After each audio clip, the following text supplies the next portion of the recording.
আমি না কাউকেই আর বিশ্বাস করতে পারি না।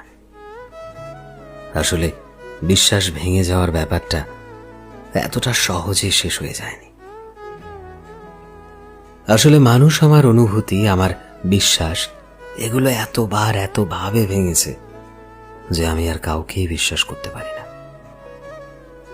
এখন আমি ভয় পাই কাউকে বিশ্বাস করতে। আসলে আমি ভয় পাই এই বিশ্বাস শব্দটাকে। আজকাল যদি কেউ আমার সাথে খুব মিষ্টি করেও কথা বলে, তবুও আমি কেন জানি না তাকে বিশ্বাস করতে পারি না। আমার স্মৃতিতে আমার সাথে ঘটে যাওয়া প্রত্যেকটা কথা ঘুরতে থাকে, প্রত্যেকটা কথা। মন কেন জানি আর কাউকেই বিশ্বাস করতে চায় না। আমি ভয় পাই এটা ভেবে যে আবারও কাউকে বিশ্বাস করে হেরে যেতে।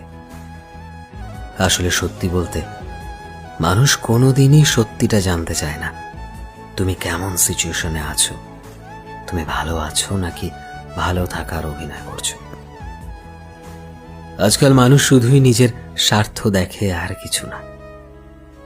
যখন আমি বুঝতে পারলাম যে এই যে আশেপাশের এত মানুষের ভিড়, এরা শুধুই স্বার্থের তাগিদে আমার সাথে আছে।